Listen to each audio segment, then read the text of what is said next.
En esta lección de ajedrez te traemos la segunda parte del gambito Rousseau. Este agresivo gambito que debes tener cuidado. Disfruta. Hola amigos ajedrecistas, espero que estén bien. Aquí estamos con un nuevo video Chess Tour. Y en esta lección de ajedrez le traemos más ideas en el gambito Rousseau para que siga sorprendiendo sus rivales con negras. En el primer video que hicimos aprendimos el gambito Rousseau aceptado. Ahora vamos a ver cuando el blanco declina el gambito.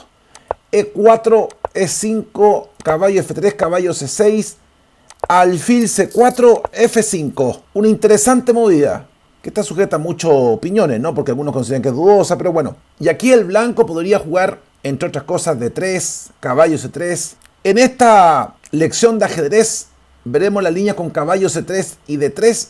Y una siguiente veremos alguna posición con D4 para traer alguna alegría y aire y oxígeno a las blancas, pues. Hay maestros que aquí, por ejemplo, juegan alfil por caballo y después de torre por alfil ya joden el enroque del negro, pero a cambio de la pareja alfiles juegan D4, peón por peón, caballo por peón y después de peón por peón alfil E3 y el negro tranquilo. Pero nos vamos a centrar, como dijimos, después de F5 en la movida caballo C3 y después veremos D3. Vamos a ver caballo C3.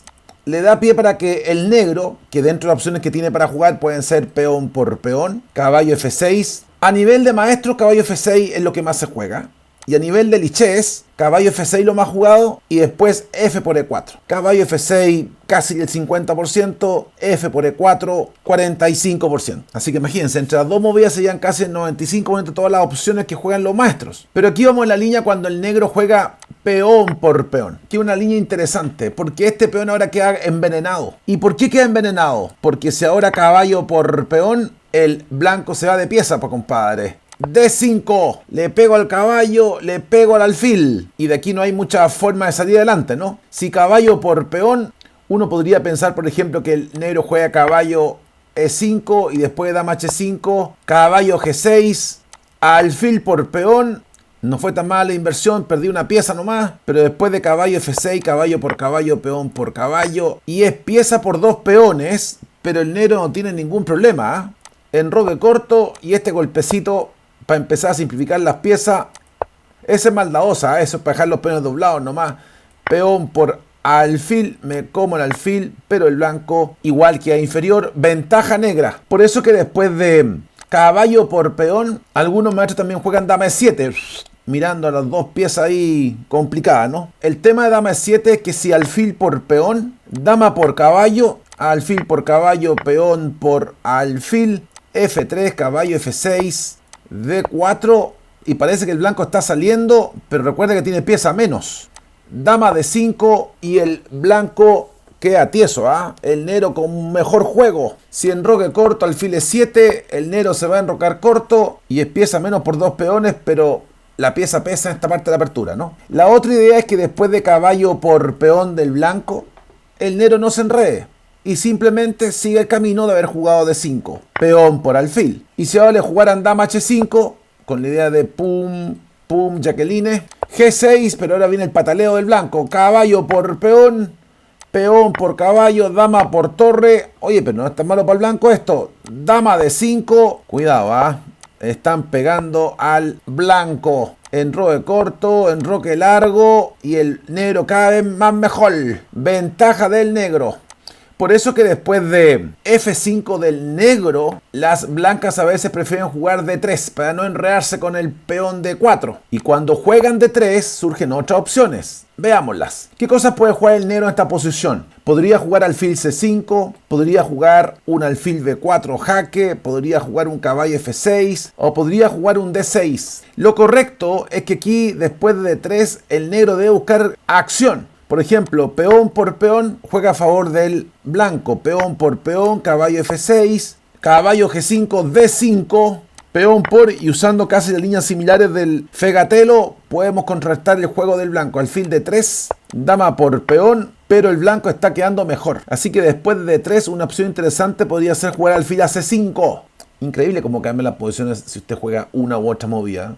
Alfil C5. Y el problema pasa que muchas veces uno ve el alfil en esta diagonal, mirando a F7, pegando al caballo de G8, y se acuerda del Fecatelo, dice, bueno, voy a jugar caballo G5. Pero caballo G5 no es una mala jugada, pero no es lo más fuerte. Entonces el blanco muchas veces hace el salto del caballo G5 para meterse en F7 y dar doblete. Pero es como muy obvio de por qué el negro jugó eso, ¿no? Sospeche de cuando sea algo así. En realidad, una idea interesante para el blanco después del fil C5 sería jugar la simple en roque corto y esperar y ver qué hace el negro. Aquí podría jugar, por ejemplo, caballo F6, se podría venir un caballo C3, pasar el peón para después mandar estos peones, pum, D4, alfil por,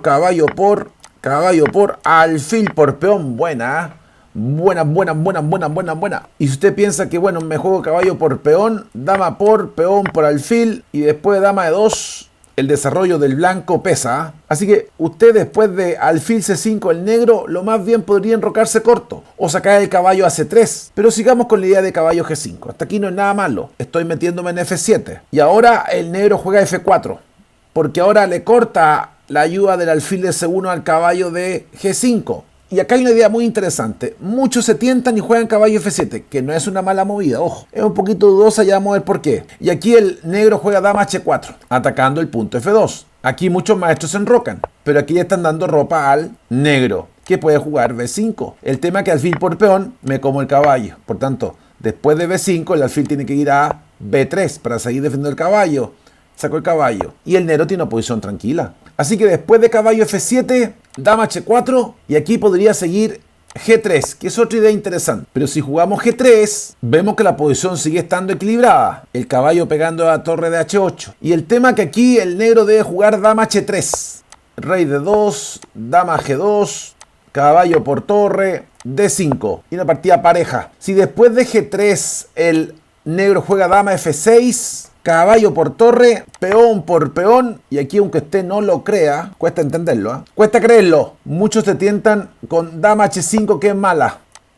G6, y si el blanco se pone goloso, va a morir en su ley. Dama por peón, rey de 1, dama F3, rey de 2, alfil B4, C3, dama G2 y el negro ganando. El tema que después de F por G3, la movida sorprendente que golpea al negro es enroque corto. Buena. Y fíjense dónde quedan las piezas negras y la amenaza. Es cierto que el alfil está pegando potente ahí en F2, pero dama H4, parece que el negro gana. Alfil F7 jaque, miren la maniobra bonita, muevo a F7, doy jaque, pero también el alfil mira acá H5 para que la dama se venga para acá a defender su columna H del flanco de rey. Rey F8, dama H5. Aire para el blanco y después de peón por peón jaque, rey G2, dama E7, dama por peón, caballo F6, dama H4 y el blanco. Cuente, señores, el blanco está mejor, ¿eh? Están mandando caballo G6, doblete. Si D6... como dijimos, caballo G6, Jacqueline, se va la dama, chao pescado. Así que después de dama H4, el blanco también tiene a su disposición G3. Y lo que parecía una masa de ataque imparable del negro, se puede contrarrestar. De hecho, la otra opción sería jugar torre F1, ¿no? Pero con G3 basta. Por eso hay que saber jugar la línea y no tentarse con movidas media raras, ¿no? Pero todo esto que estamos viendo ocurre porque el blanco prefiere meterse en caballo F7. Pero en realidad, el tema es que después de F4, el blanco tiene una movida mejor. Puede jugar H4. Interesante. Y echa abajo los planes del negro. Por tanto, cuando usted tenga esta posición, no se apure entrando en F7. Juegue H4. Porque así esa casilla va a estar defendida por la torre, ocupada por su peón, y va a impedir que la dama juegue H4, pues. Y si caballo H6, ahora el negro se da cuenta que tiene que defender. A4, D6, F3, A6, caballo C3, el blanco sacando las piezas, alfil D7, alfil D2, caballo E7, rey F1, caballo E a G8, B4, si alfil por peón, torre B1, se cae el peón de B y se empieza a caer la casa negra. Y el blanco algo mejor. ¿Qué me dice? Así que aquí hemos visto dos líneas del gambito Rousseau, donde el blanco no acepta el gambito, pero juega línea alternativa como D3 o caballo C3, que hay que tener cuidado con ese peón envenenado que queda dando vuelta. ¿Qué me dice? Una segunda parte interesante. En el próximo video le traemos una línea para que el blanco juegue ganándole al Rousseau. Ganándole al gambito Rousseau. Así se llama ese video, la parte 3 del gambito Rousseau. ¿Le gustó esta segunda parte? Si le gustó, deje su comentario, deje su like, viralice el video, compártelo con sus amigos ajedrecistas, enseño a Solum Pino en su Raza Academia, suscríbase al canal de YouTube, invito a sus amigos a suscribirse al canal de YouTube para que seamos 20.000, 50.000, 100.000, 500.000 suscriptores. Y si puede apoyarnos en PayPal, fantástico, porque así podemos estar más tiempo dedicado al ajedrez para que usted aprenda más, se mejor y mejor en su juego. Y nos estamos viendo en otra lección de ajedrez. Que esté bien. Chau, chau.